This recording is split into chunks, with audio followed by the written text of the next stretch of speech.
میرے عزیز بھائی توجہ فرمائے، بڑی پتہ کی بات ہے، اللہ کے نبی کا فرمان مبارک ہے، فرمایا میرا امتی جب گناہ کا ارادہ کرتا ہے اس کا گناہ نہیں لکھا جاتا، جب وہ گناہ کے قریب جاتا ہے اس کا گناہ نہیں لکھا جاتا، لیکن جب وہ گناہ کر کے فارغ ہو جاتا ہے اس کے ایک گناہ کے بدلے سے اس کے نامہ اعمال میں ایک گناہ لکھا جاتا ہے۔ لیکن میں قربان رحمت کائنات پر، میں قربان امام الانبیاء پر، اللہ کے نبی نے فرمایا جب میرا امتی کلمہ پڑھنے والا فرمایا جب نیکی کا ارادہ کرتا ہے، ابھی نیکی کی نہیں، نیکی کا ارادہ کرتا ہے تو اللہ اس کے نام اعمال میں ایک نیکی لکھ دیتا ہے۔ جیسے کہ آپ جانتے ہیں تبلیغی جماعت والے کہتے ہیں بھائی ارادہ کرو، ارادہ لکھواؤ، بعض لوگ کہتے ہیں ارادہ کہاں لکھا ہوا ہے؟ بھائی ارادہ حدیث پاک کے اندر لکھا ہوا ہے، اللہ کے نبی نے فرمایا ارادہ کرنے کے ساتھ اللہ تعالیٰ آدمی کو ایک نیکی دے دیتا ہے۔ اسی جماعت والے کہتے ہیں بھائی ارادہ فرمائے تاکہ آپ کے نام اعمال میں ایک نیکی لکھی جائے گی۔ جیسا کہ آپ نے سنا ہوگا کہ بنی اسرائیل کے اندر ایک آدمی تھا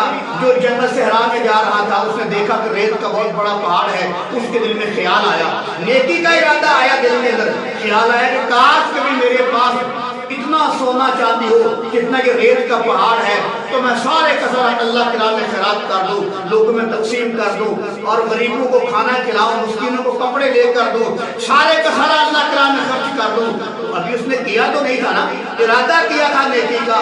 تو اللہ تعالیٰ نے وقت کے پیغمبر کے ہاں وہی بھیجی، پیغام بھیجا کہ اے میرے نبی آپ کے فلاں پتی نے آج نیکی کا ارادہ کیا ہے کہ اتنا بڑا پہاڑ ہے جو سونے چاندی کا ہو مجھے اللہ دے، میں اللہ کے راہ میں خرچ کر دوں۔ تو اللہ نے پیغام بھیجا کہ اس آدمی کو بتا دو، اس آدمی کو بلا کر بتا دو کہ اللہ تعالیٰ نے تیرے نیکی کے ارادے کی برکت کی وجہ سے تیرے نام اعمال میں اتنا سونا چاندی لکھ دیا ہے جتنا کہ ریت کا پہاڑ ہے۔ میرے عزیز بھائی معلوم ہوا نیکی کا ارادہ کرنے سے بھی اللہ تعالیٰ انسان کو اجر دیتا ہے۔ ایسا ہی بنی اسرائیل کے اندر ایک آدمی تھا جس نے 99 قتل کیے تھے اور اس نے اب ارادہ کیا توبہ کرنے کا، نیکی کا ارادہ کیا، کیونکہ توبہ بھی ایک نیکی ہے، توبہ بھی ایک نیکی ہے۔ اس نے ارادہ کیا توبہ کا اور یہ نیکی کا ارادہ لے کر چل پڑا۔ رستے میں حضرت صاحب ملی، ان سے پوچھا جناب میں نے 99 قتل کیے ہیں، کیا مجھے اللہ معاف کرے گا؟ انہوں نے کہا نہیں بھائی نہیں، تو بہت بڑا گناہ آپ نے کیا ہے۔ بات تو واقعی ٹھیک تھی، کہا کہ تو نے اتنا بڑا گناہ کیا ہے تمہیں اللہ کبھی معاف نہیں کرے گا۔ اس کو غصہ آیا، اس نے حضرت صاحب کو بھی، قاری صاحب کو بھی قتل کر دیا، 100 پورے کر دیے، سینچری پوری کر دی۔ اب آگے چل پڑا، ارادہ کیا تھا توبہ کا ارادہ، اور توبہ کا ارادہ یہ نیکی کا ارادہ لے کر چل پڑا، اور ابھی جا رہا تھا راستے میں اس کا انتقال ہو گیا۔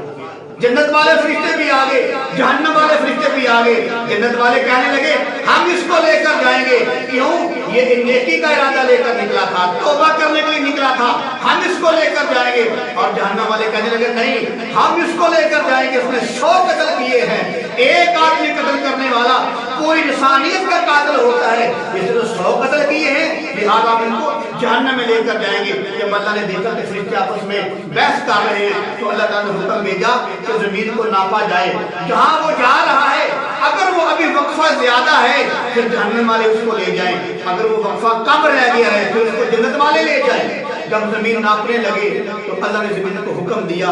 کہا کہ زمین سکڑ جا، میرا بندہ نیکی کا ارادہ لے کر، معافی کا، توبہ کا ارادہ لے کر نکلا ہے۔ تو جو زمین زیادہ تھی اللہ نے حکم دیا وہ سکڑ گئی، وہ تھوڑی ہو گئی، اور جو جہنم والے فرشتے خالی چلے گئے اور جنت والے فرشتے اس کو اٹھا کر جنت کے اندر لے گئے۔ کیوں؟ اس نے توبہ کا ارادہ کیا تھا، تو توبہ کا ارادہ کرنا بھی نیکی ہے، توبہ کرنا بھی نیکی ہے، لہذا اللہ تعالیٰ نے اس کے ارادے کی برکت کی وجہ سے اللہ نے 100 قتل اس کے معاف کر دیے۔ تو اب بھی کچھ لوگ ایسے ہیں نہ قرآن کو مانتے ہیں، نہ قرآن کی مانتے ہیں، نہ نبی کی حدیث مانتے ہیں، نہ صحابہ کرام کی بات مانتے ہیں، جو اندر سے کالے ہیں، بلکہ وہ کالے کاں ہیں۔ اور ایک ابو جہل بھی تھا،